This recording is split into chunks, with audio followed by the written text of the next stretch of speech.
hari ini kita berada di hari-hari yang sangat menekan, ya, mencabar. Menekan maksudnya orang selalu merasa stres, ya, khawatir, risau akan hidup ini. Kalau kita lihat berita hari ini, ya, mama, bahkan bapak ada, bahkan mama bunuh anaknya, ada yang kasih makan racun. Apabila diselidiki kenapa ini terjadi, ada yang mengalami masalah tekanan, masalah stres karena ada orang-orang yang mengejar, ada orang yang membuat mereka tertekan, ada yang karena masalah hutang dan masalah ekonomi, masalah keuangan.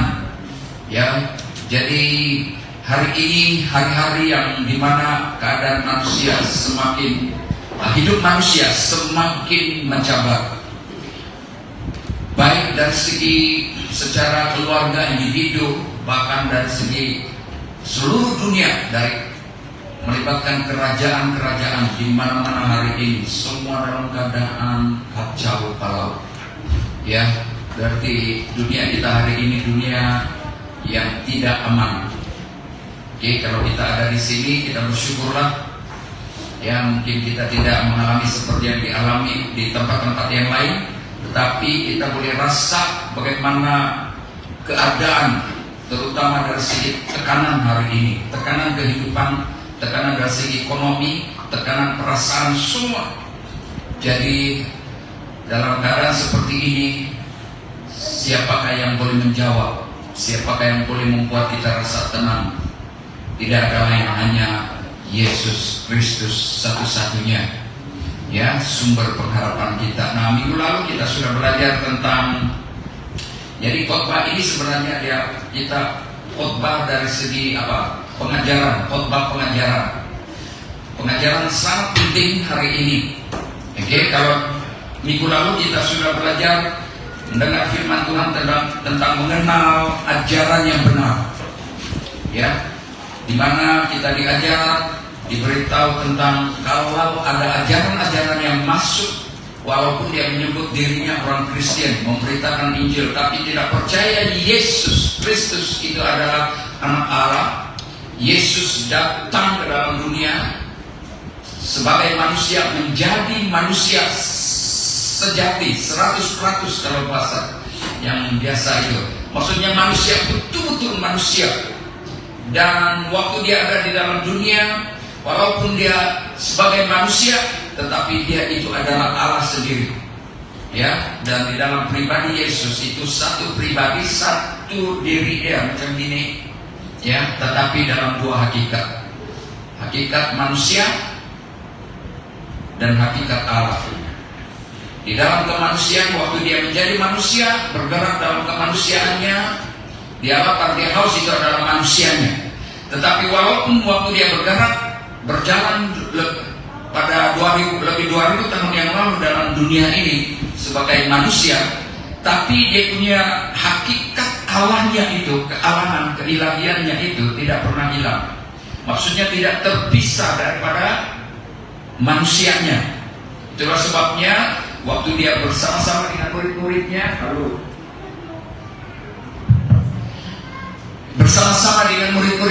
waktu di dalam perjalanan menyeberang danau Galilea, terjadi ada angin ribut, murid-muridnya takut, sehingga mereka berusaha untuk mendayung, tapi tidak boleh.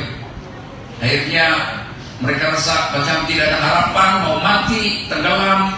Lalu mereka masih bangun Yesus. Yesus bangun dengan tenang. Dia bilang, kamu yang kurang percaya. Sekarang dia perintahkan angin itu, dia bilang begini, tenang, diam. Angin badai itu tunduk ikut perintah Yesus. Berarti itu membuktikan siapa dia? Dia adalah Allah yang bersama dengan manusia. Itulah sebabnya dia disebut Immanuel, Allah berserta atau bersama dengan kita sebagai umatnya. Nah, hari ini kita akan belajar bersama lagi. Setiap pujian nyanyian tadi itu mengarah kepada tetap percaya Yesus. Jadi kenapa kita perlu percaya Yesus? Siapakah Yesus itu sebenarnya menurut Alkitab? Oke, Hari ini kita mengalami cabaran-cabaran iman, tentangan iman yang di media sosial, di mana mereka selalu berkata Yesus itu adalah manusia biasa, Yesus itu sekadar nabi, ya Yesus itu hanya sebagai rasul yang diutus. Saudara, kita akan belajar hari ini, Yesus bukan sekadar nabi, sekadar rasul. Nabi itu adalah manusia biasa, manusia seperti kita yang hanya menjadi utusan, ya, yang hanya menjadi penyampai firman, yang diamanatkan, disuruh, ya, rasul juga. Tapi semuanya berasal dari dunia. Yesus, dia adalah nabi, rasul, tapi dia berasal dari surga, datang dari surga, turun dari surga ke dunia. Itu bezanya. Dan Yesus itu adalah bukan hanya menyampaikan firman, diberi kepercayaan untuk menyampaikan firman, tapi Alkitab katakan dia adalah sang firman.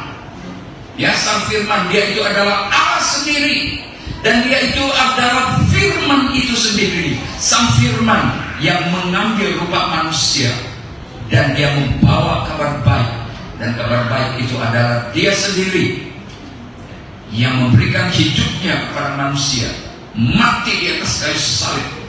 Ya, nabi, rasul-rasul macam kamilah, hamba Tuhan, ya, sebagai gembala-gembala hanya menyampaikan firman Tuhan yang sudah diberikan, seperti misalnya dari Alkitab ini kami kasih sampai. Tapi Yesus bukan sekadar penyampai firman, tapi dia itu sang firman itu sendiri, Allah sendiri yang turun ke dalam dunia untuk menyelamatkan kita. Kita lihat siapakah Yesus. Siapakah Yesus menurut Alkitab? Kita belajar tentang doktrin tentang Yesus Kristus. Apa itu doktrin? Doktrin adalah satu kepercayaan dasar, kepercayaan orang-orang Kristen. Apa itu orang Kristen? Pengikut Kristus. Apa maksud Kristen? Pengikut Kristus. Orang yang bertobat sungguh-sungguh dan memberikan hidupnya kepada Yesus, dan dia disebut pengikut Kristus. Oke? Nah, kita lihat, kita pergi. Yesus adalah Allah yang menjadi manusia. Siapakah Yesus menurut Alkitab? Yesus adalah Allah yang menjadi manusia. Apa maksud nama Yesus, masih ingat? Yesus dalam bahasa Ibrani itu Yeshua, Yeshua HaMashiach, Yesus Kristus maksudnya. Nama Yesus masih ingat? Nama Yesus itu adalah nama manusianya sewaktu dia turun ke dalam dunia, dia dikandung di dalam rahim Maria dan dilahirkan. Masih ingat? Oke. Nama Yesus, sebutan Yesus itu adalah nama manusianya sewaktu dia ada di dalam dunia ini.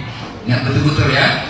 Nah, itu sebabnya Yesus adalah Allah dari atas yang menjadi manusia, turun ke dalam dunia menjadi manusia, bukan menyerupai manusia. Ya, oke. Dalam iman Kristen, tolong yang pandai baca sana.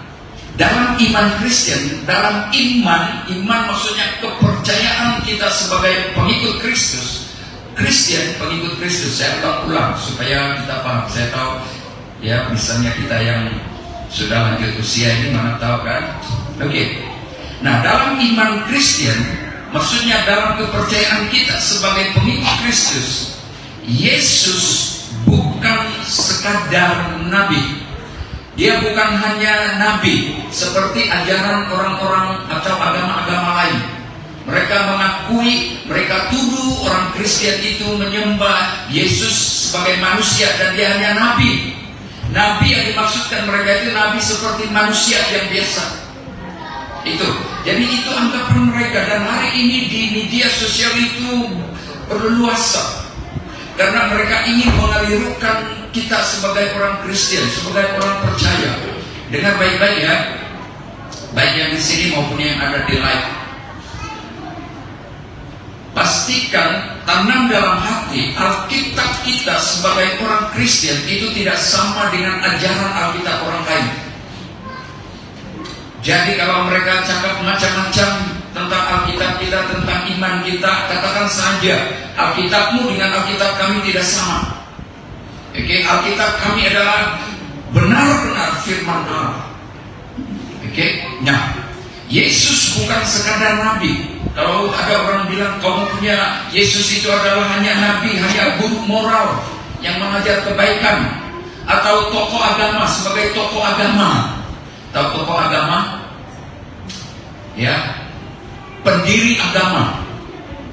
Ya, nah pendiri agama bukan agama ya. Yesus datang ke dalam dunia, dia tidak mendirikan agama Kristen. Dia datang untuk menyelamatkan kita. Setiap manusia yang ada dalam dunia ini, dari suku bangsa apapun, dia tidak datang mendirikan agama, karena di dalam dunia sebelum Yesus datang pun sudah ada agama. Contohnya agama Yudaisme. Yudaisme itu maksudnya agama Yahudi. Oke? Nah, dan di dunia ini hari ini ada para pendiri-pendiri agama. Contohnya agama Buddhis, jadi ada pendirinya. Tokoh-tokoh agama itu maksudnya pendiri. Oke?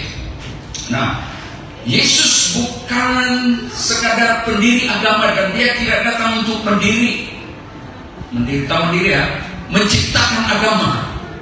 Tapi dia datang. Mungkin ada satu saat nanti kita akan belajar tentang apa maksudnya itu agama. Ya, itu sebabnya saya katakan bahwa Yesus datang tidak mendirikan agama.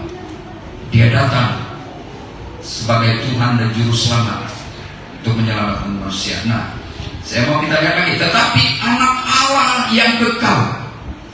Apa maksud istilah atau gelaran sebutan anak Allah yang kekal? Kita lihat. Satu, maksudnya satu hakikat. Maksudnya satu jenis. Ya, satu jenis. Dia jenis Allah, maksudnya kalau kita manusia, perempuan dan laki-laki, jenis apa? Manusia. Perempuan dan laki-laki itu hakikatnya jenisnya manusia. Perempuan bukan binatang, laki-laki bukan binatang, jenisnya manusia. Walaupun perempuan laki-laki jenisnya manusia. Supaya kamu paham apa maksudnya perkataan hakikat. Hakikat itu adalah satu esensi, satu dasar, satu asas di mana macam kita sekarang manusia. Misalnya jenis atau hakikat api apa? Jadi kalau panas itu maksudnya apa? Itu menunjukkan api. Betul? Kalau air sejuk kan? Selain daripada ikon lah. Kalau kita masuk terus kita rasa sejuk, itu berarti air. Itu hakikat air adalah sejuk. Hakikat api adalah, itu maksudnya hakikat. Jadi Yesus itu sehakikat dengan Allah, dengan Allah Bapa. Berarti dia adalah Allah. Oke, kita terus. Dengan Allah Bapa yang datang ke dunia sebagai manusia. Waktu Yesus datang, Sang Firman itu yang keluar daripada Allah, datang ke dalam dunia, mengambil rupa manusia. Dia mengambil hakikat manusia. Kalau bahasa teologi yang lain dia bilang begini, dia kemanusiaannya itu ditambahkan dalam kealahan, keilahian. Oke? Untuk apa dia datang ke dalam dunia? Untuk menyelamatkan manusia. Saya rasa sudah balik-balik. Untuk menyelamatkan manusia berdosa, ya, hanya manusia, ya, karena manusia yang berdosa. Tapi lihat, cari-cari manusia, tidak ada satu manusia pun tidak berdosa.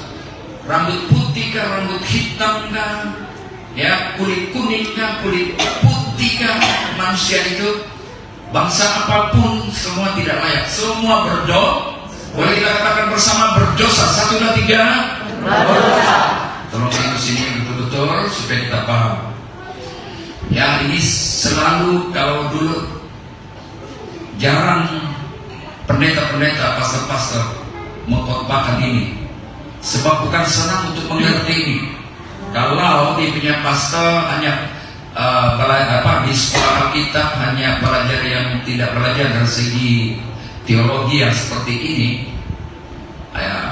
menyangkut apologetik, bukan senang untuk mengajar. Ya, saya dulu sebelum saya masuk lanjut sekolah Alkitab saya tidak paham nih. Yang saya tahu Yesus Tuhan adalah juru selamat, tapi selebihnya saya tidak tahu. Walaupun saya sudah berapa tempat sekolah Alkitab saya masuk, karena di tempat sekolah Alkitab saya masuk itu belajar yang biasa saja. Ya, itulah sebabnya kebanyakan khotbah-khotbah kalau kita lihat di gereja-gereja, khotbahnya ada satu saja. Apa yang harus kita buat? Harus memuji Tuhan, harus ikut Tuhan, harus menyembah Tuhan. Itu apa yang harus kita paham? Yang satu lagi, apa yang harus kita tidak boleh buat? Ya, jangan menyembah berhala misalnya. Itu maksudnya apa yang harus kita tidak buat. Jangan buat. Jangan ada jimat-jimat. Itu semua khotbah-khotbah. Dan akhirnya banyak orang Kristen yang hidupnya bagus, baik, dia suka memuji Tuhan, tapi sekali diserang dengan doktrin seperti ini, siapa Yesus itu? Tuhan. Ya, buktikan Yesus kau bilang itu Tuhan. Tidak tahu sudah. Nah, itu maksudnya sekarang kita belajar kepada siapakah kita percaya, kepada siapa kita meletakkan iman kita, dasar iman kita yang betul-betul, bukan hanya sekadar tahu siapa Yesus Tuhan. Ya, kami berdoa sama Tuhan, ya senang karena ada orang yang sumbang, dia berdoa minta Tuhan perlindungan. Ya, semua itu baik, tetapi kalau kita tidak tahu betul-betul dasarnya, apabila ada musuh iman datang pada kita, habis. Dan saksi Yahova datang, ya, itu selalu jalan-jalan di itu. Kenapa kamu menyembah Yesus? Yesus itu adalah ciptaan, dibilang macam biasa. Ya, dia anak Tuhan, anak Allah. Dia anak mana ada kuasa. Ya, kan? Itu mereka. Jadi kalau kita tidak tahu dasar ini, kita bilang ya betul juga. Itu sebabnya kita ikut-ikut kita. Jadi kita kembali. Ya, Alkitab menyatakan bahwa Yesus, lihat di sana. Alkitab menyatakan, maksudnya menjelaskan, memberitahu, itu maksudnya menyatakan bahwa Yesus, nomor satu di sana, Yesus itu ada sejak kekekalan. Apa itu kekal? Abadi. Yesus sudah ada sebelum dunia diciptakan. Dia sudah ada sebelum dunia diciptakan. Kalau dia sudah ada sebelum dunia diciptakan, berarti dia itu Allah dan bukan ciptaan. Oke, kita terus. Bermaksud Yesus tidak diciptakan dan tidak bermula pada kelahirannya di Bethlehem. Nah, ada orang-orang yang mengajar, yang mengelirukan iman kita sebagai orang Kristen. Dia bilang, kenapa kamu sembah Yesus? Yesus itu hanya ada sewaktu dia dilahirkan di Bethlehem, yaitu kita rayakan pada hari Natal. Nah, waktu Yesus, maksudnya waktu Yesus lahir di Bethlehem, kita baca dulu. Sebenarnya dia itu Yesus kan? Yesus telah wujud maksudnya sudah ada bersama dengan Allah sebelum dunia dijadikan, dan satu hakikat, satu jenis, ya, sama, yang sama dengan Allah. Oke? Pernyataan ini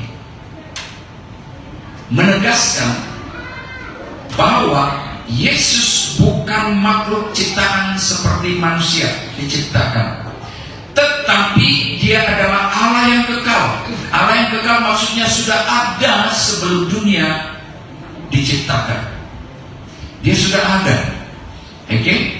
Yang kemudian dia datang ke dunia sebagai manusia untuk menyatakan, untuk memberitahu kepada manusia, ya, menyatakan Allah kepada manusia dan mau menyelamatkan manusia. Agama lain, mereka menyebut Allah, tapi mereka tidak tahu kepada Allah siapa yang mereka sembah. Dia bilang, memang betul, mereka bilang Allah itu adalah Maha Pencipta, Maha Kuasa. Betul, Allah itu Pencipta dan Maha Kuasa. Tetapi Allah yang macam mana? Ya. Nah, supaya manusia tahu bagaimana sebenarnya Allah itu sebabnya Yesus datang, Sang Firman itu turun ke dalam dunia. Dia mau menyatakan melalui hidupnya waktu dia mengambil rupa manusia, bagaimana dia mengasihi manusia. Yang buta dia tolong, yang susah dia tolong, semua dia nyatakan kasihnya. Yohanes 3:16 itu. Ya, Yesus datang untuk menyatakan bagaimana Allah itu kepada manusia. Itu tujuannya. Jadi iman orang Kristen itu sangat unik. Ya, itulah sebabnya disebut Immanuel, Allah bersama dengan kita. Oke? Jadi jangan tinggalkan iman hanya karena boyfriend girlfriend, karena pangkat harta, saudara, itu semua sementara. Oke? Nah, kita lihat di hadis 1 ayat 1 dia bilang sini, pada mulanya adalah firman, dan firman itu adalah Allah. Dalam Kolose pasal 1 ayat 17, maksudnya firman itu adalah Allah. Ya, Yesus Kristus itu adalah Allah sendiri. Ia terlebih dahulu, ya, ia ada terlebih dahulu dari segala sesuatu. Maksudnya sebelum dunia ada, dia sudah ada. Dan segala sesuatu ada di dalam dia. Apa itu segala sesuatu? Kekuasaan, kemuliaan, semua itu ada di dalam diri Yesus. Sebab dia datang dari surga. Nah, buktinya Yohanes 6:38. Yohanes 6:38, masih bangun? Buktinya begini, sebab aku telah turun dari surga. Nabi mana yang turun dari surga? Tokoh agama mana yang turun dari surga? Tiada, hanya Yesus. Betul? Jadi kalau ada orang ajaran-ajaran yang mengelirukan, membawa kau percaya kepada nabi-nabi lain, nabi manusia yang hanya penyampai firman, yang sebagai wakil saja, itu bukan nabi yang dari surga. Itulah sebabnya ada beberapa pendeta dari seberang sana, selalu pendeta Gilbert selalu bilang begini, nabi boleh banyak, bisa banyak, rasul boleh banyak, guru boleh banyak, tapi hanya ada satu yang berasal dari surga, yaitu Yesus Kristus. Amin. Amin. Boleh kita berikan tepukan tangan untuk Yesus. Nah, sebab aku telah turun dari surga bukan untuk melakukan kehendakku, tetapi untuk melakukan kehendak Dia yang telah mengutus aku. Nah, perkataan mengutus ini kadang-kadang diputar belit oleh orang-orang yang tidak seiman dengan kita. Perkataan mengutus itu karena maksud daripada perkataan mengutus, karena waktu Allah Bapa mengutus Sang Firman-Nya kepada dunia, dan waktu Dia utus, itu maksudnya perkataan utus. Dia mengutus waktu Yesus menjadi manusia. Walaupun dia diutus datang dari surga, bukan utusan manusia biasa. Dia diutus dari surga, dan memang dia adalah orang surga. Kalau perkataan yang kita punya ini, dia memang orang surga, dan surga itu miliknya. Kalau kita lihat di media sosial, wah, kamu adalah orang kafir, masuk neraka, kami pasti masuk surga. Saudara, surga itu kepunyaan mereka kan? Surga itu manusia yang bikin. Surga itu kepunyaan Allah sendiri. Dan Yesus Kristus adalah manusia yang berasal dari surga, dan dia itu adalah Allah yang menjelma menjadi manusia. Bukan bertukar menjadi manusia, bukan. Menjelma, bertukar jadi manusia itu berbeda. Kalau bertukar, dia terus jadi manusia dan tidak ada lagi sifat kealahannya. Oke? Nah, buktinya Yohanes 6:38, sebab aku telah turun dari surga bukan untuk melakukan kehendakku, tetapi untuk melakukan kehendak Dia, maksudnya kehendak Allah Bapa yang telah mengutus aku. Ya, itu sebabnya kita sebagai orang Kristen percaya Allah Tritunggal, Allah Bapa, Anak dan Roh Kudus, satu hakikat, satu jenis, tapi dalam 3 pribadi. Allah Bapa, Anak dan Roh Kudus. Mungkin kalau Tuhan buka jalan, kita akan boleh belajar pelan-pelan tentang maksud daripada Tritunggal itu. Oke? Nah, saya tidak mau kasih campur, nanti kamu bingung nanti. Saya tahu bukan senang untuk mengerti ini. Ya, pastor-pastor pun kalau tidak belajar ini, dia pun sendiri bingung itu. Kalau tidak percaya, bukan mau coba. Kalau ada beberapa pastor yang kamu jumpa, coba tanya, tolong jelaskan kepada saya siapa itu Yesus.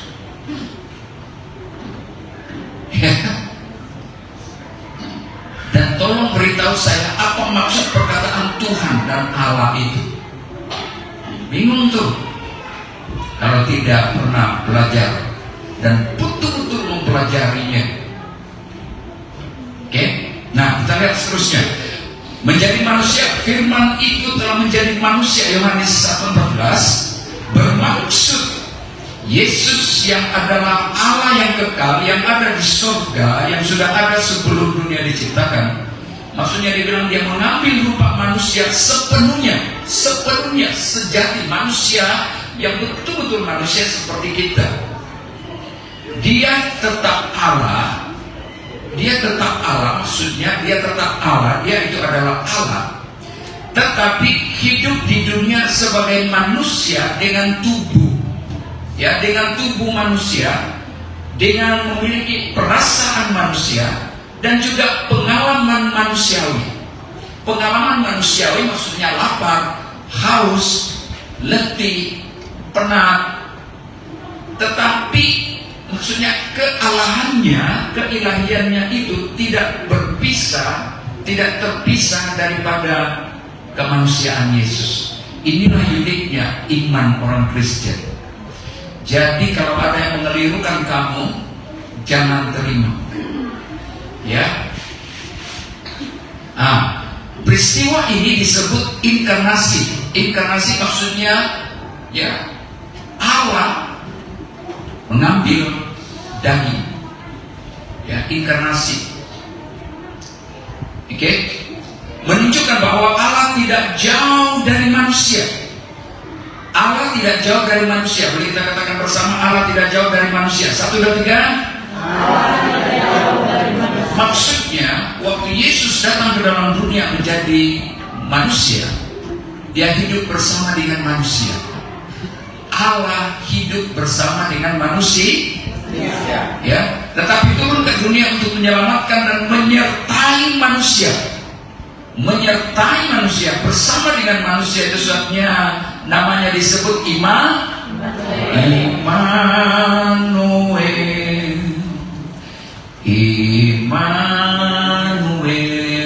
Dan ada itu pernah dengar itu lagu? Nah, Immanuel dalam kehidupan mereka, sekaligus dalam kehidupan mereka, dalam kehidupan kita sebagai manusia, ya, sekaligus menampakkan kemuliaan kuasanya, ya, kasihnya, bagaimana dia datang mengorbankan dirinya untuk manusia.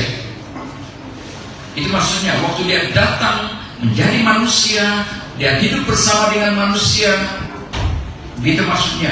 Dan kebenaran Allah, dia menyatakan kebenaran Allah yang sesungguhnya. Oke? Di tempat lain mereka menyebut Allah, tapi mereka tidak tahu bagaimana sifat Allah yang sesungguhnya.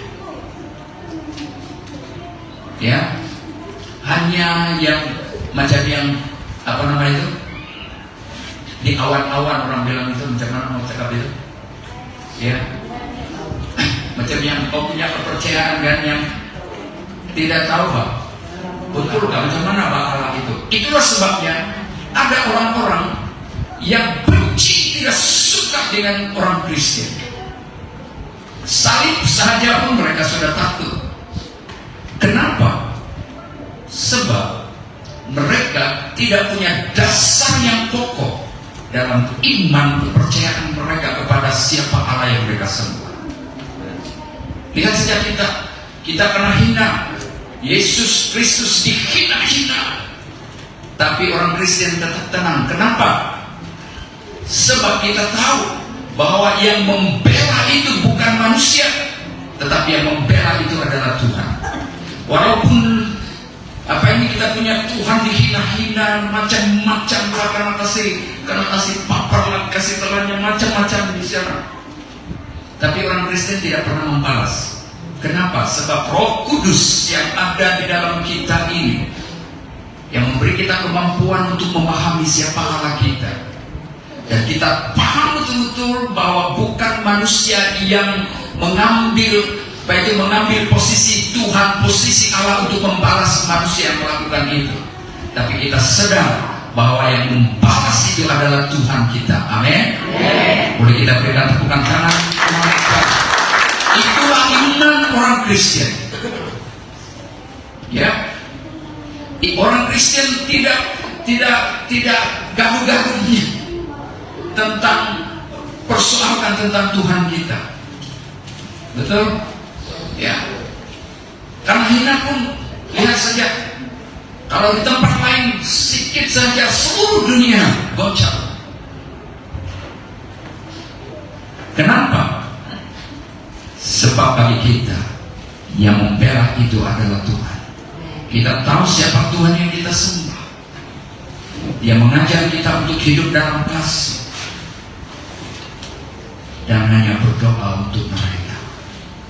Biar Tuhan nyatakan sendiri kekuasaannya. Boleh kita katakan sama-sama haleluya, 1, 2, 3 haleluya. Jadi jangan tinggalkan iman kita hanya karena nafsu. Ya, kita terus makna inkarnasi, makna penjelmaan itu dalam iman Kristen, dalam kepercayaan kita.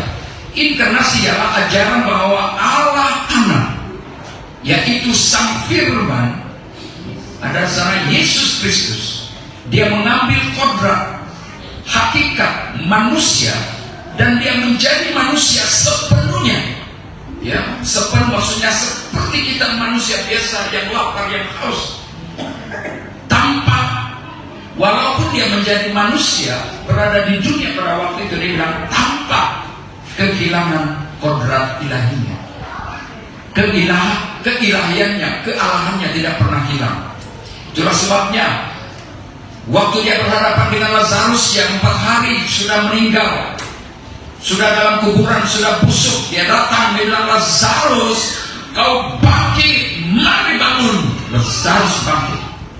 Kenapa? Sebab dia membuktikan bahwa dia itu adalah Allah yang memiliki nyawa manusia, nafas manusia. Haleluya.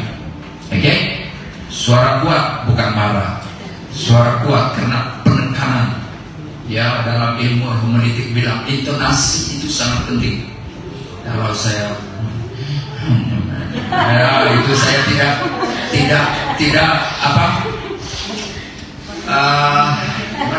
tidak yakin dengan apa yang saya sampaikan. Boleh bezakan hamba-hamba Tuhan yang berkhotbah macam begitu.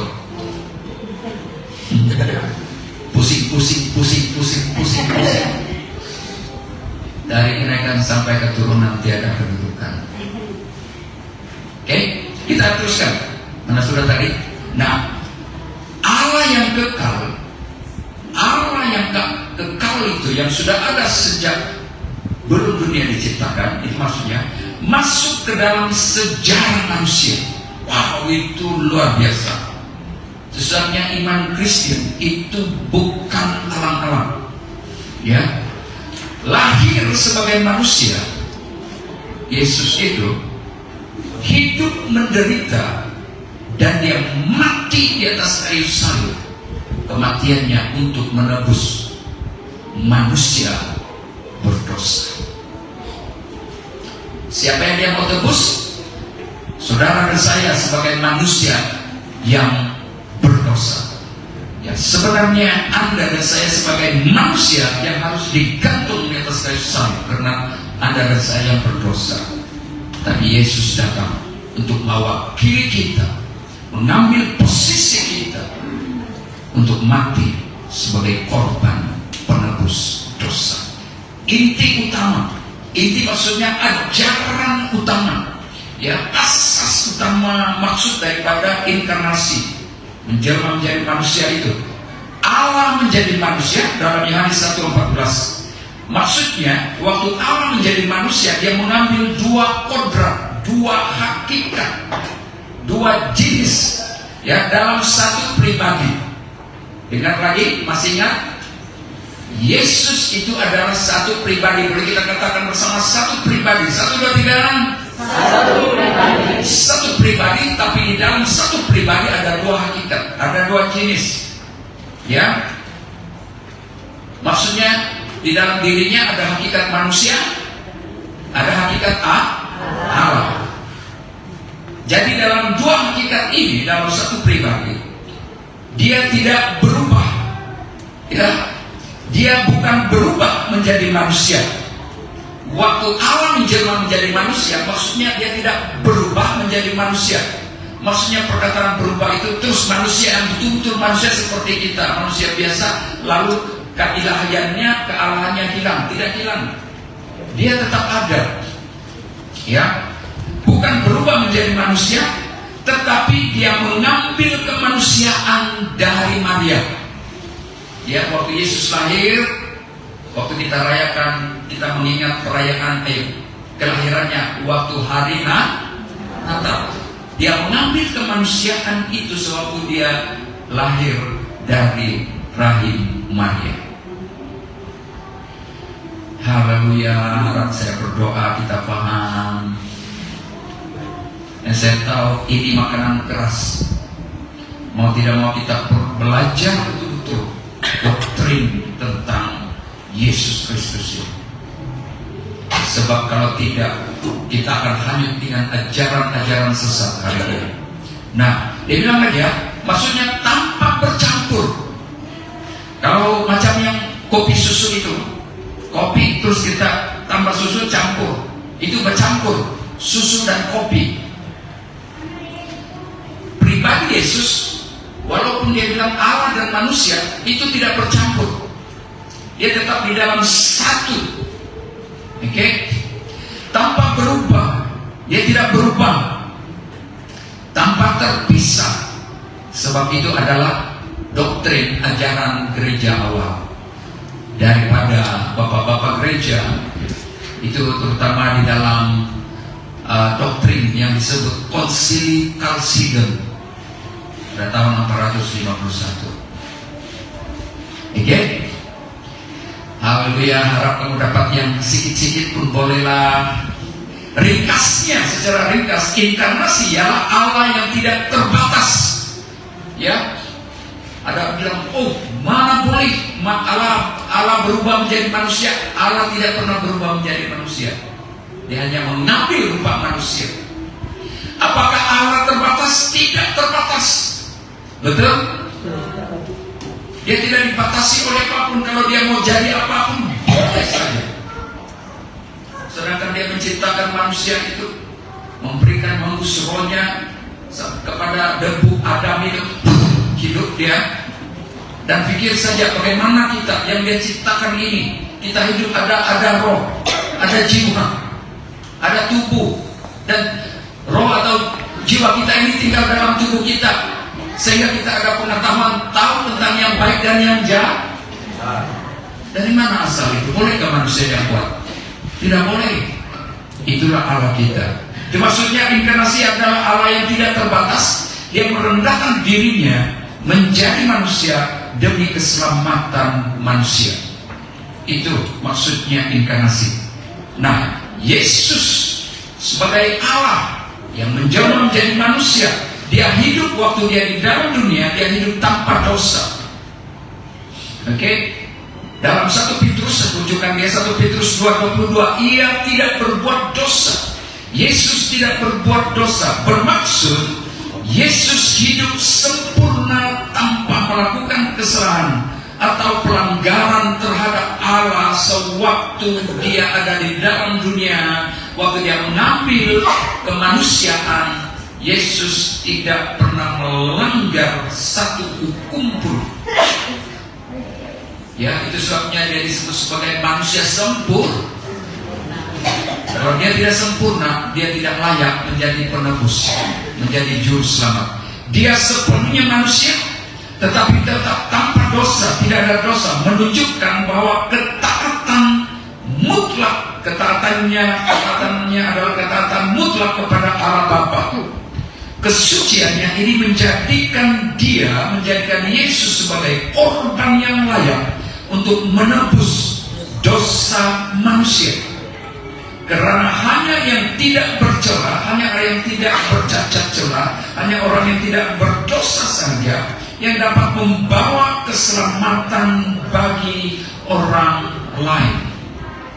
Itu sebabnya kenapa dia perlu menjadi manusia, supaya dalam kemanusiaannya dia mengganti posisi kita. Waktu dia menjadi manusia, supaya dia boleh mati sebagai korban, sebagai bayaran ganti kita sebagai orang berdosa. Boleh tangkap? Kita pergi kepada poin yang keempat, yang bilang mati bagi dosa manusia. Dia mati tapi dia bangkit, ya, membuktikan bahwa dia itu adalah Allah. Nah, boleh kita baca bersama, Kristus telah mati. 1, 2, 3. Kristus telah mati dan telah dibangkitkan. Ayat rujukan 1 Korintus 15 ayat 3 dan 4. Bahan khotbah ini, nota khotbah ini nanti saya akan bagi. Untuk mempersiapkan khotbah ini hampir 1 minggu saya siapkan, dan bukan senang. Dan saya minta punya anak buat PDF, dan itu malam-malam, tengah malam baru dia siap. Jadi sengaja saya buat PDF supaya bahan-bahan khotbah ini saya kirim di grup kita dan belajar. Mana tahu suatu hari nanti ada panggilan Tuhan, kamu balik kampung, mengapa tiba-tiba ada orang yang persoalkan, ada soalan tentang Tuhan. Saya ada ini bilang ada nota, ya, tinggal buka, ayo cari. Ya, ada banyak bahan-bahan sudah yang saya post di grup kita itu. Nah, tiba-tiba ada persoalan orang, kita mungkin ragu-ragu, tidak paham lagi. Ayo balik rumah atau ambil handphone, buka. Kalau boleh, kalau takut hilang di handphone, ayo kasih print out dia. Oke? Kalau kamu masuk di bilik saya, itu buku penuh di bilik. Istri saya bilang, macam mampu baca ini buku. Saya pun tidak tahu mau baca ini buku. Tapi Tuhan berhikmat saya bagaimana menggunakan buku-buku ini. Saya beli bukan harga murah, itu ada yang 300, ada yang 500, bahkan saya beli ada yang 1.000 lebih. Hanya karena mau belajar. 1.000 lebih itu lebih baik saya ada itu buku-buku daripada saya buang sembarang duit. Oke? Nah, kita kembali. Bermaksud Yesus mati di kayu salib sebagai pengorbanan bagi dosa manusia. Ya, mati bagi dosa manusia dan bangkit, ya. Menanggung hukuman yang sepatutnya ditanggung oleh kita, oleh saudara dan saya. Kematiannya membuka jalan pengampunan dan rekonsiliasi dengan Allah. Rekonsiliasi maksudnya membawa satu pemulihan hubungan antara manusia dengan Allah karena terputus akibat dosa. Waktu Yesus mati di atas kayu salib sebagai korban, maka hubungan antara Allah yang terputus itu dipulihkan melalui kematian Yesus Kristus. Boleh tangkap? Sekarang kita pergi ke bangkitannya. Ya, sekarang kebangkitannya menunjukkan kemenangan atas maut, kemenangan atas hukuman kekal selama-lamanya bagi manusia yang tidak mau bertobat. Ya, haleluya. Dan kuasa dosa, kemenangan atas maut dan kuasa dosa menegaskan bahwa Dia adalah Tuhan, Tuhan hidup dan memberikan harapan hidup kekal bagi semua yang percaya kepadanya.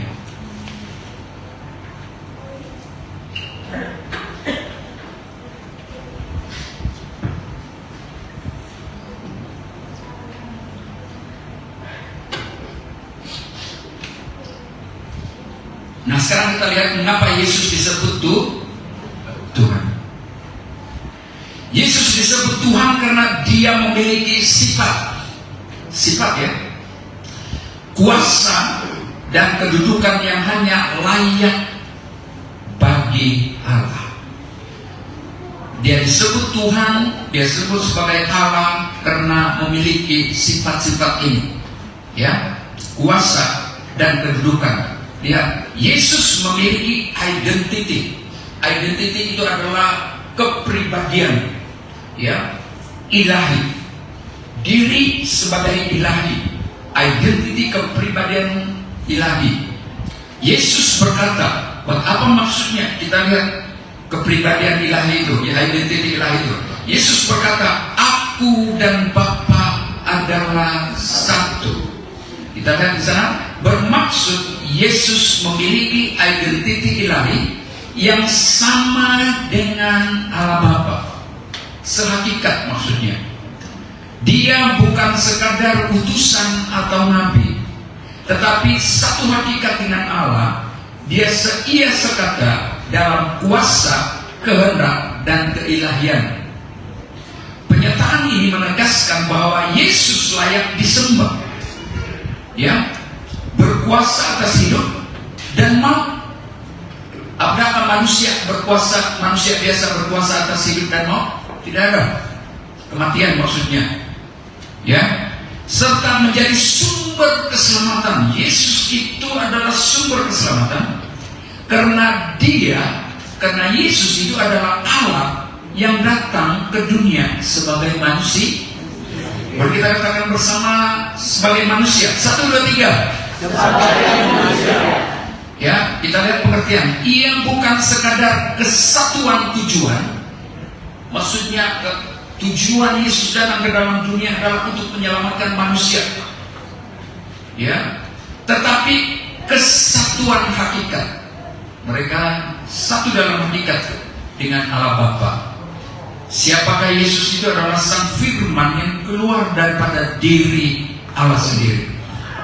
Bermaksud hubungan antara Yesus dan Bapa lebih daripada sekadar bekerja sama atau mempunyai tujuan yang sama. Kita lihat terus, mereka satu dalam esensi, satu dalam identity, ya, hakikat Allah, yaitu Yesus memiliki keilahian yang sama dengan Bapa, Allah Bapa, ya. Ini menegaskan bahwa Yesus benar-benar Allah dan bukan makhluk ciptaan atau perantara biasa seperti nabi-nabi biasa itu manusia, ya. Tetapi sehingga setiap perkataan dan perbuatannya, perbuatan Yesus itu mencerminkan kehendak dan kuasa Allah. Maksudnya waktu Yesus membangkitkan Lazarus, itu mencerminkan, membuktikan apa yang dia buat itu. Dia berkuasa. Berarti tidak ada satu manusia pun yang boleh berkata, Lazarus, kau yang mati, bangkit. Adakah manusia boleh berkata begitu? Tidak ada. Oke, itu maksudnya membuktikan bahwa Yesus adalah Allah sendiri. Amin. Yang kedua, kita lihat Yesus berkuasa atas hidup dan maut. Karena Yesus adalah Allah, walaupun waktu dia ada di dalam dunia sebagai manusia, tetapi dia itu adalah Allah. Dia membangkitkan orang mati. Buktinya, sebab dia itu adalah berkuasa. Bermaksud, boleh kita baca bersama 1, 2, 3. Bermaksud Yesus memiliki kuasa mutlak yang hanya layak bagi Allah. Dengan membangkitkan Lazarus, dia menunjukkan bahwa dia bukan sekadar penyembuh atau guru, tetapi Tuhan yang mengendalikan kehidupan dan kematian. Peristiwa ini menegaskan bahwa tidak ada keadaan yang mustahil baginya, dan dia mampu memberi hidup kekal kepada semua yang percaya. Wah. Jadi kalau ada ajaran-ajaran yang tidak suka dengan orang Kristen, ya yang kita pelit, jangan percaya. Ya, karena ajaran Alkitab mereka dengan ajaran Alkitab kita itu tidak sama. Haleluya. Dia berkata, akulah kebangkitan dan hidup. Itu dalam ayat rujukan Yohanes 11:25. Boleh kita katakan bersama, akulah kebangkitan dan hidup. 1, 2, 3. Akulah kebangkitan dan hidup. Haleluya. Yohanes 11:25. Masih dapat sama-sama dengan saya? Oke. Kuasa atas maut adalah hak mutlak Tuhan. Kuasa atas kematian itu adalah hak mutlak Tuhan dan bukan manusia. Manusia tidak dapat berbuat apa-apa dalam kematian. Ya, hanya Tuhan saja. Ya. Nah, bermaksud Yesus menyatakan diri seterusnya. Yesus menyatakan dirinya sebagai sumber hidup. Boleh kita katakan bersama, sumber hidup. 1, 2, 3. Sumber hidup. Dia adalah sumber hidup yang boleh membangkitkan orang mati, yang membawa kita kepada hidup kekal. Ya, hidup sejati dan kekal. Hanya Dia yang mampu mengalahkan maut, memberi kehidupan baru, dan memastikan keselamatan saudara dan saya. Ya, Yesus bukan nabi biasa. Yesus bukan manusia, sekadar manusia biasa. Dia adalah manusia Allah yang datang dari surga, turun ke dalam dunia dan memberi hidup kepada manusia. Yang ketiga, Yesus mengampuni dosa. Boleh kita katakan bersama, Yesus mengampuni dosa. 1, 2, 3. Yesus mengampuni dosa. Manusia, nabi biasa tidak boleh mengampuni dosa manusia. Yang boleh mengampuni dosa manusia hanya Tuhan. Dosa hanya boleh diampuni oleh Tuhan. Namun Yesus berkata, dosamu telah diampuni. Ayat rujukan itu Markus pasal 2 ayat 5. Nanti kami baca di sana. Kalau Yesus hanya manusia, Dia tidak boleh berkata dosamu diampuni. Karena Dia adalah Tuhan, Dia adalah Allah. Bukti bahwa Dia bukan manusia biasa, tapi Dia adalah, ada sebutan bahasa teologi dia begini, manusia Allah, Allah manusia turun ke dalam dunia, yang hanya boleh mengampuni dosa kita. Lalu ada orang-orang Yahudi pada waktu itu, dia berkata, waktu dia mengatakan dosamu sudah diampuni. Ini menyebabkan orang Yahudi pada waktu itu mereka tidak paham dan berkata, ia menghujat Allah. Kenapa mereka katakan menghujat Allah? Karena orang-orang Yahudi mereka paham Yesus sedang bertindak sebagai Tuhan. Maksudnya perbuatannya itu, waktu dia berkata dosamu sudah diampuni, itu hanya haknya Tuhan, haknya Allah. Itu mereka mengerti, dan karena mereka mengerti perkataan itu, karena mereka tidak paham bahwa tidak dapat menerima bahwa Yesus itu adalah Allah sendiri, Sang Mesias, maka mereka menolak, mereka mau berusaha menangkap Yesus. Mereka pikir bahwa Yesus menghujat Allah.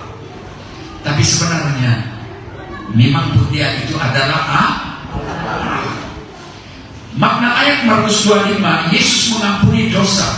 Lihat di sana, dalam iman Yahudi hanya Allah berhak mengampuni dosa, karena dosa pada hakikatnya adalah pelanggaran terhadap Allah sendiri. Sebab itu apabila Yesus berkata dosamu telah diampuni, dia tidak, maksudnya dia harus besar tuh. Yesus tidak sekadar mendoakan atau memohon pengampunan, tetapi Yesus bertindak dengan kuasa, authority ilahi. Authority maksudnya kuasa, authority Allah. Kuasa ilahi itu maksudnya kuasa Allah sendiri, dan dia itu adalah Allah. Reaksi orang Yahudi yang berkata ia menghujat Allah menunjukkan mereka faham implikasi kata-kata Yesus, maksud daripada kata-kata Yesus. Yesus sedang mengambil peranan dan kuasa Allah di dalam waktu dia ada di dalam dunia dalam rupa manusia. Waktu di dalam rupa manusia itu sebenarnya dia adalah Allah, ya, satu pribadi dua hati. Itulah sebabnya dia boleh mengampuni dosa manusia. Yesus tidak membetulkan tuduhan itu. Maksudnya Yesus bilang, ya betul-betul maafkan saya. Tidak. Tetapi malah dia mengesahkannya, ya, dia membuktikannya dengan menyembuhkan orang lumpuh itu. Pada saat sebelum Yesus menyembuhkan orang lumpuh ini, Yesus pertama-tama dosanya harus diampuni dulu. Itulah sebabnya kalau kita mau berdoa minta sesuatu, mana tahu ada kesalahan kesilapan kita, doa mohon dulu pengampunan dari Tuhan. Barulah Tuhan, ya, baru kita berdoa minta apa yang kita perlukan, Tuhan menolong kita. Sebelum kita berdoa orang sakit, mungkin orang sakit itu belum pernah bertobat. Itulah sebabnya kenapa kita suruh layani dia, percaya Yesus, bertobat dulu, terima Yesus sebagai Tuhan dan Juru Selamat kalau dia belum pernah bertobat, ya, bahwa dia percaya Yesus, hanya Yesus satu-satunya Tuhan dan Juru Selamat. Dan kalau Tuhan menghendakimu, kita berdoa, Tuhan boleh sembuhkan. Oke? Nah, sudah kita bahwa dia bertobat, baru kita berdoa untuk orang itu. Ya, nah, ini prinsip cara berdoa. Yesus pertama-tama dia bilang dosamu diampuni. Dosanya harus diampuni dulu, baru dia menyembuhkan. Nah, maksudnya Yesus mana? Oke, Yesus tidak membetulkan tuduhan itu, malah mengesahkannya dengan menyembuhkan orang lumpuh sebagai bukti bahwa anak manusia mempunyai kuasa di bumi untuk mengampuni dosa. Kenapa dia bilang sebagai anak manusia?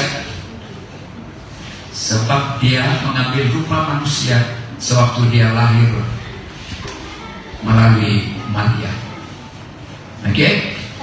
Dan gelaran itu, istilah anak manusia itu sudah ada di dalam Daniel pasal 7, 13 dan 14. Nubuat itu digenapi. Nah, kenapa dia berkata anak manusia?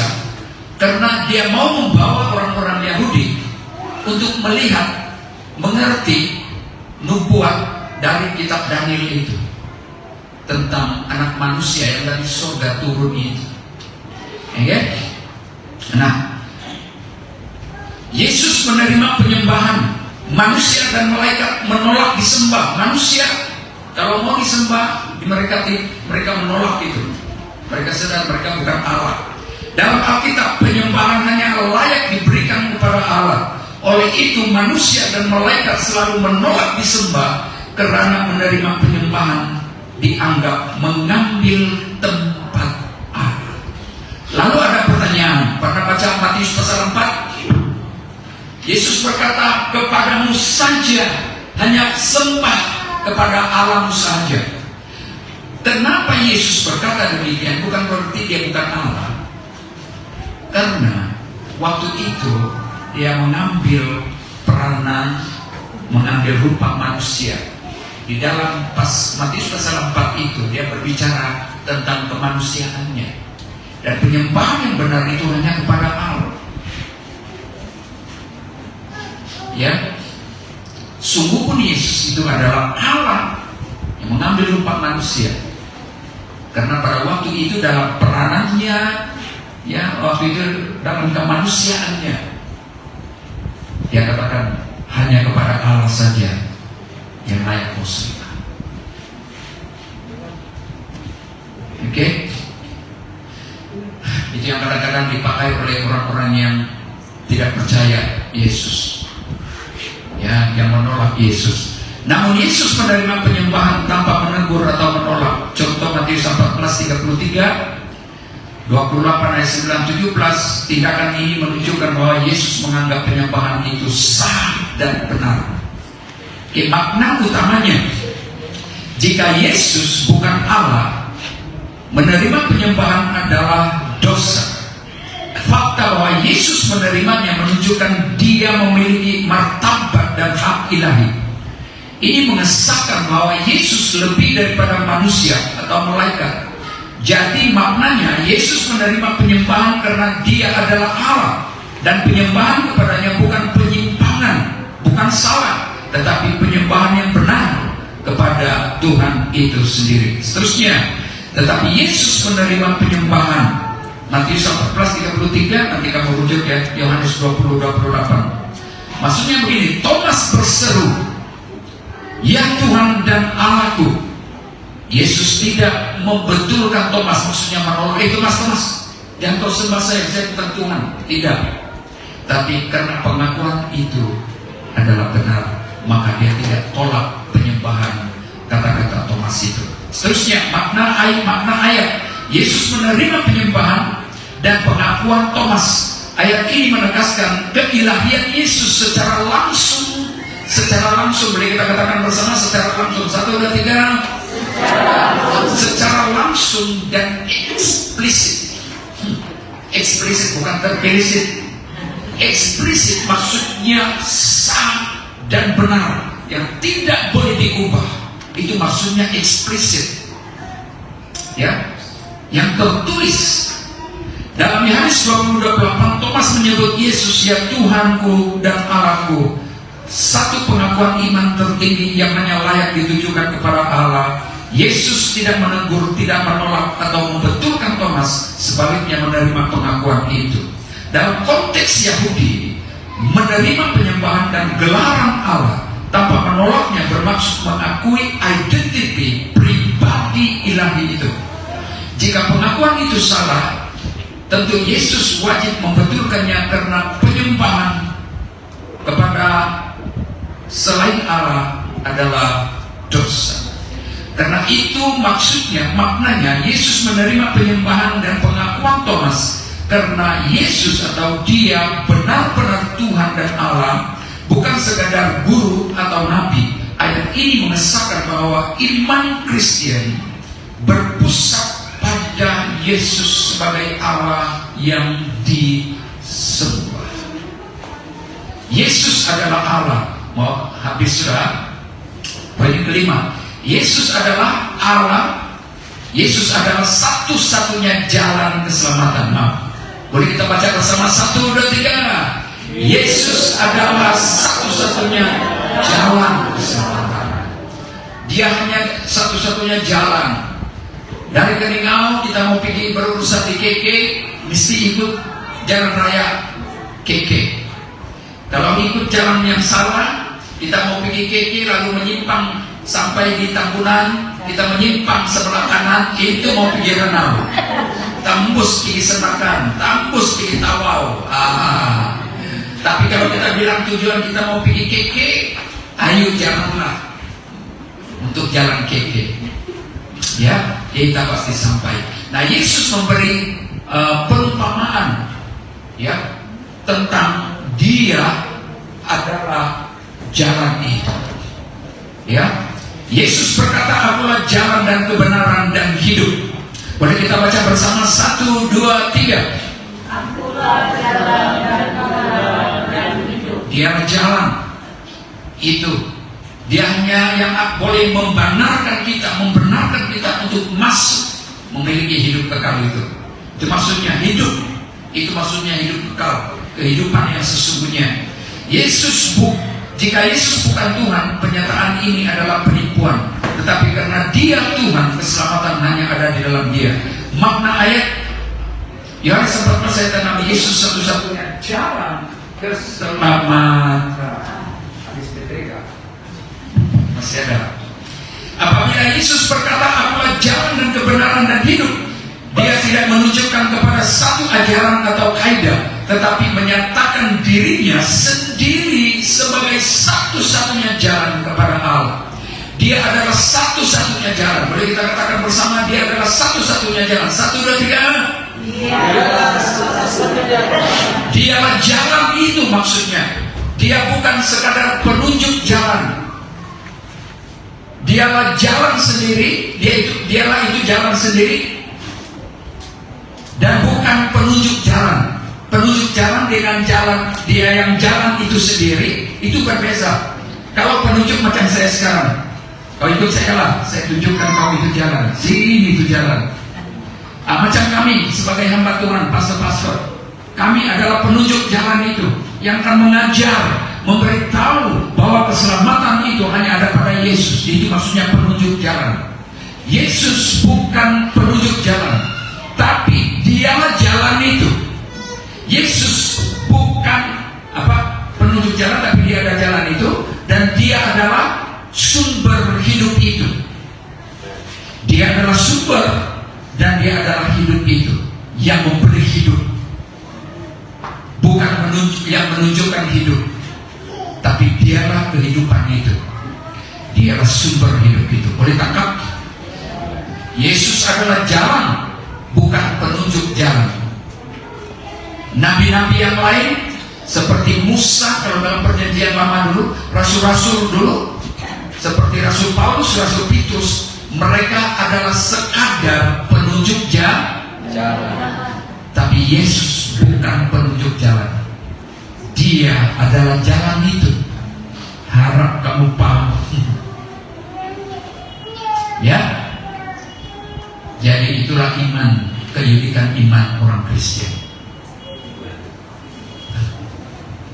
Apabila Yesus berkata, "Akulah jalan dan kebenaran dan hidup," Dia tidak menunjukkan kepada satu ajaran atau kaidah, tetapi menyatakan, memberitahu bahwa dirinya sendiri sebagai satu-satunya jalan kepada Allah. Pernyataan ini bersifat mutlak maksudnya kokoh, kuat, teguh, ya, tidak berubah. Jalan itu hanya melalui Yesus, manusia yang datang kepada Bapa. Saudara dan saya, kalau kita percaya Yesus, maka kita akan menerima hidup kekal itu. Kita akan dibawa kepada Allah. Ya, pernyataan Yesus adalah penyataan kebenaran. Maksudnya Yesus adalah penyataan Allah yang sempurna. Hidup, maksudnya Yesus sumber hidup kekal. Diurai, akulah jalan, kebenaran, dan hidup. Itu sebabnya jalan itu maksudnya Dia adalah hanya melalui Yesus. Manusia maksudnya menunjuk kepada kita boleh datang kepada Bapa. Oke, seterusnya, jika Yesus bukan Tuhan, perkataan ini, dakwaan ini adalah menyesatkan dan palsu, karena tiada manusia boleh menjadi jalan keselamatan bagi semua orang.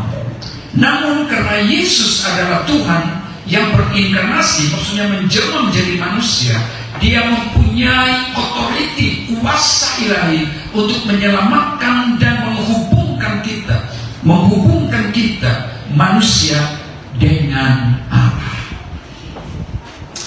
Oleh itu keselamatan bukan melalui usaha manusia, bukan usaha kita, bukan hukum, undang-undang, peraturan. Yesus datang ke dalam dunia, sebabnya bukan membawa agama, tapi menawarkan keselamatan kepada kita. Hukum itu maksudnya tidak boleh ini, tidak boleh ini, harus buat ini dan buat itu. Itu hukum. Itulah sebabnya dua ini, kasihilah Tuhan Allahmu dengan segenap hatimu, dengan segenap akal budimu, itu hukum yang utama dan pertama.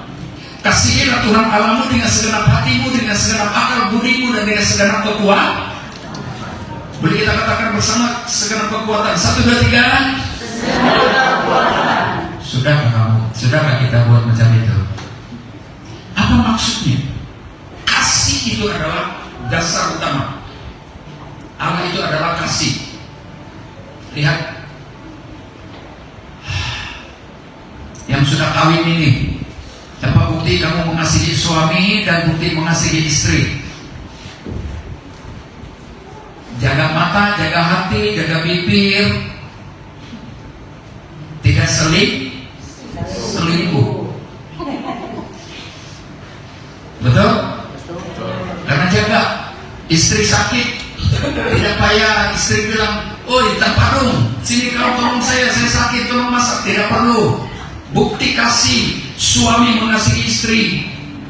Istri sakit, dia tidak biarkan istrinya buat kerja, dia tolong. Itu tindakan kasih. Kasih. Bukti kita mengasihi Allah adalah tinggalkan dosa. Sekali Yesus tetap Yesus, sekali bertobat, ayo bertobat, lepaskan dosa, tabiat-tabiat yang tidak dikehendaki oleh Tuhan. Itulah sebabnya dia bilang, kasihilah Tuhan Allahmu dengan segenap hatimu. Karena orang yang mengasihi Tuhan menyadari bahwa dosa adalah pemisah antara Allah dan manusia. Kenapa kita perlu belajar firman? Kenapa kita perlu datang beribadah? Supaya pada saat kita memiliki hubungan baik dengan Tuhan, maka hubungan yang baik dengan Tuhan itu memberi kita kekuatan, kemampuan untuk meninggalkan dosa, untuk melawan dosa, untuk menolak dosa dan berkata tidak kepada dosa. Dua saja, ya atau tidak. Pada saat dosa datang menggoda kita, dua pilihan saja, ya terima atau tidak, tolak dia. Kalau kita istri suami sedang bermain-main di media sosial, berkenalan dengan wanita-wanita, apalagi wanita-wanita, laki-laki, hati-hati. Ada yang banyak hari ini banyak kehilangan suami, banyak kehilangan istri hanya karena media sosial. Saya pikir-pikir, boleh tengok sini. Saya pikir-pikir orang yang berumur 50 tahun, pikir macam tidak 50 lebih 60 tahun, saya pikir macam tidak sudah bapak pikir yang begitu kan. Tahu-tahu main dengan media sosial, tahu-tahu dia berkawan pula lagi. Ya inilah manusia dunia terbalik hari ini. Jangan kita pikir umur 60 tahun tidak laku di media sosial. Tidak percaya, ayo buat.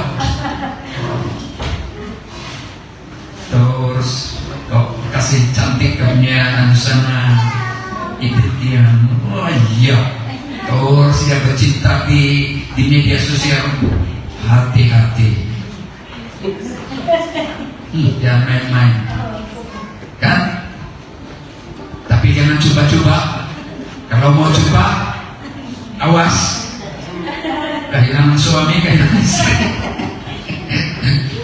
Oke? Nah, supaya kita tenang sedikit. Mana sudah itu?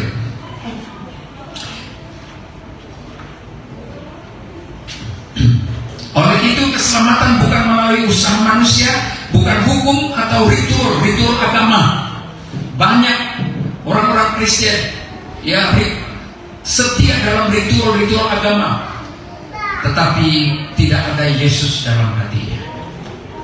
Ya. Tetapi hanya melalui Yesus Kristus, karena Dia adalah Tuhan sendiri yang menjadi jalan keselamatan bagi manusia. Saya baca saja kesimpulan dari semua adalah, boleh kita baca bersama kesimpulannya? 1, 2, 3. Yesus disebut Tuhan karena Dia Allah yang menjadi manusia. Dia berkuasa atas dosa dan maut. Dia layak disembah. Dia sumber hidup dan keselamatan. Mengakui 1, 2, 3, mengakui Yesus sebagai Tuhan bukan sekadar gelaran, tetapi tunduk kepada pemerintahnya atas hidup kita. Ini ada pengakuan iman. Kita baca bersama pengakuan iman, pengakuan kepercayaan kita. 1, 2, 3. Kami percaya bahwa Yesus Kristus adalah anak Allah yang kekal, Allah sejati yang menjadi manusia. Yesus adalah Tuhan, sumber hidup dan keselamatan, satu-satunya jalan kepada Bapa. Oleh itu, kami mengakui Dia sebagai Tuhan dan Juru Selamat dan menyerahkan hidup kami untuk hidup menurut kehendak-Nya. Itu kesimpulan daripada firman yang kita belajar pagi hari ini. Karena itu, jangan tinggalkan Yesus, karena Dialah satu-satunya jalan keselamatan. Tidak ada di tempat lain, tidak ada dengan nabi-nabi yang lain. Yesus adalah Tuhan yang memiliki surga. Dia dari surga turun ke dalam dunia untuk menyelamatkan kita. Oke, nabi boleh banyak, guru boleh banyak, pendeta-pendeta, bishop-bishop boleh banyak. Kami semua hanyalah sekadar pengajar, memberitakan firman Tuhan. Tapi kami bukanlah sumber itu. Sumbernya yaitu Yesus Kristus sendiri. Dialah sang firman itu, Dialah yang memiliki hidup, dan Dialah hidup itu. Dialah satu-satunya Tuhan dan Juru Selamat kita. Mari kita semua bangkit berdiri. Kita menyanyikan kita bahwa hati kita, dan kita siap untuk masuk dalam perjamuan kudus tanpa membuang masa.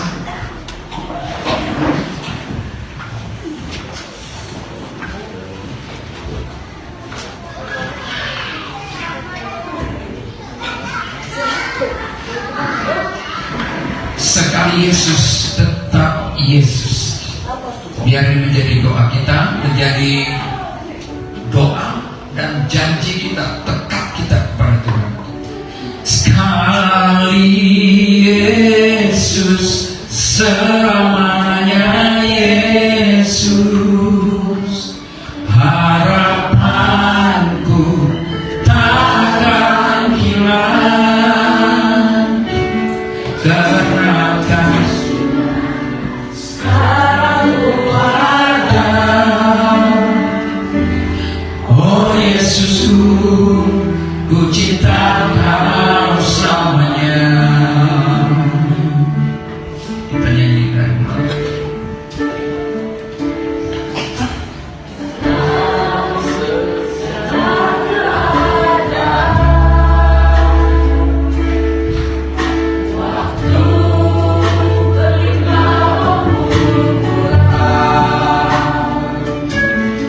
Tetap Yesus yang mempesona hatiku.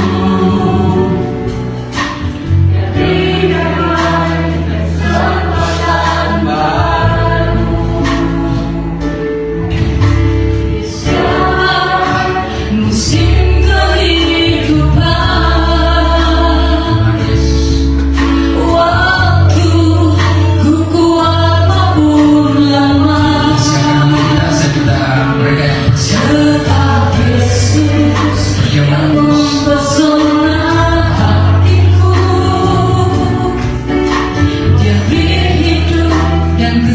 kesempatan baru.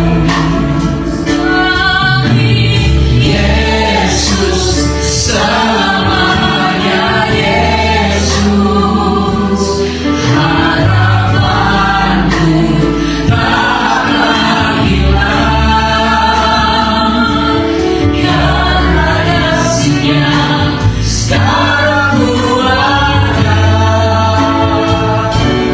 Oh Yesusku, ku cinta Kau selamanya.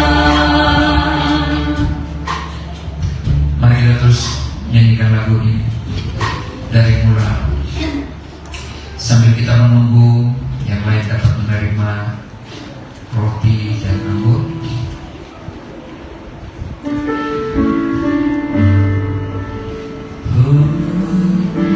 Dalam segala keadaan, waktu berlimpah maupun kurang, tetap Yesus yang mempesona hatiku. Dia beri damai dan kesempatan baru di setiap musim kehidupan. Waktu ku kuat maupun lemah, tetap Yesus yang mempesona hatiku. Dari hidup dan kesempatan baru, sekali Yesus selamanya, Yesus Bagi kita untuk mengambil komitmen betul-betul takkan hilang, karena kasih-Nya sekarang ku ada. Oh Yesusku, ku cinta Kau selamanya. Yesus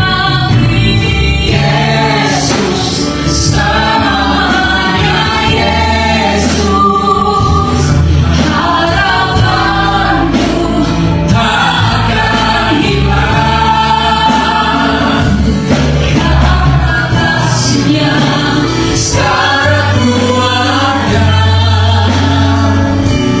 Oh Yesusku, ku cinta Kau selamanya. Yesus selamanya, Yesus harapanku takkan hilang,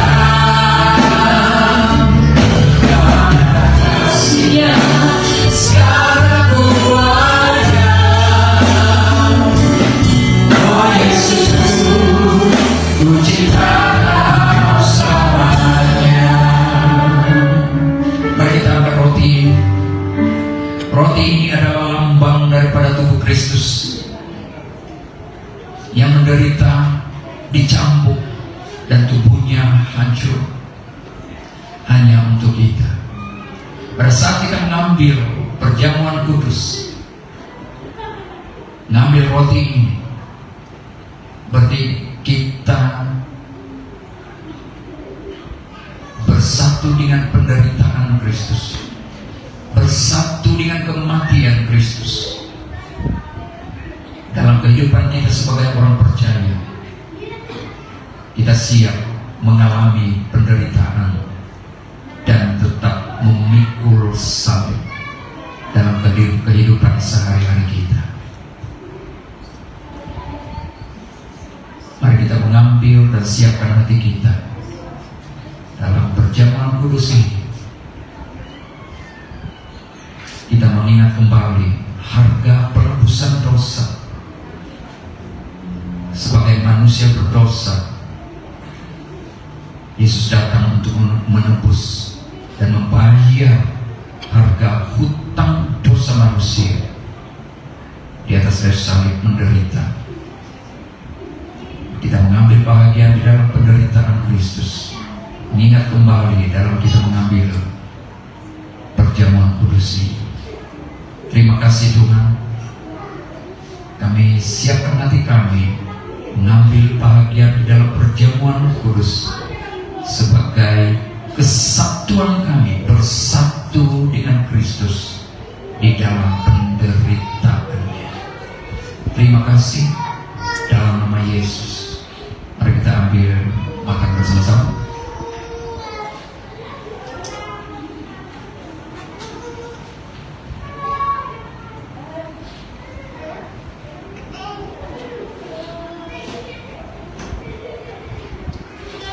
Mari kita angkat cawan. Demikian juga dia mengambil cawan sesudah makan lalu berkata, cawan ini adalah perjanjian baru yang dimeteraikan oleh darahku. Perbuatlah ini setiap kali kamu meminumnya menjadi peringatan akan aku. Kami terima ini dengan hati yang tulus, mengakui ini adalah darah Kristus yang telah tertumpah bagi kami. Dalam nama Yesus, amin. Mari kita minum bersama.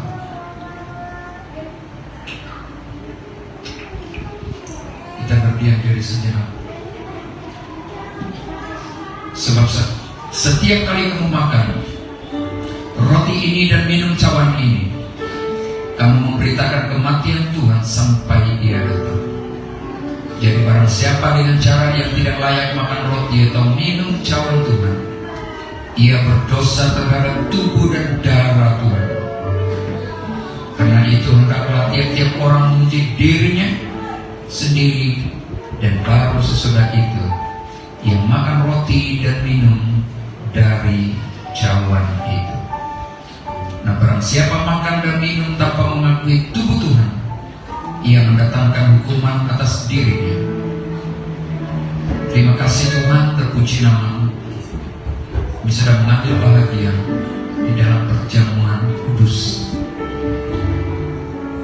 Perintah yang Kau perintahkan kepada murid-murid-Mu lebih 200 tahun yang lalu, dan sampai kepada hari ini, niatan kami kembali tentang pengorbanan dan kematian Kristus, untuk kami tetap bersatu dalam Kristus di dalam penderitaannya, dan memberitakan Yesus Kristus sebagai Tuhan dan Juru Selamat, memberitakan kabar baik ini juga kepada orang lain sampai akhir zaman. Terima kasih Tuhan, Kau sembuhkan setiap sakit penyakit yang ada pada setiap anak-anak-Mu yang ada pagi hari ini.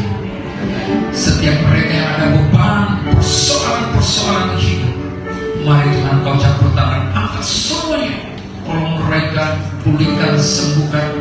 Bahkan hubungan dengan Tuhan, kalau hari-hari yang lalu ada gangguan, hubungan ini dengan Tuhan tidak baik, biarlah pagi hari ini kami datang kepada-Mu. Dalam hubungan kami mulai hari ini dipulihkan. Terima kasih Yesus, terpuji nama-Mu, berkat-Mu yang Kau curahkan buat kami pagi hari ini. Segala pujian, hormat, syukur hanya bagi-Mu.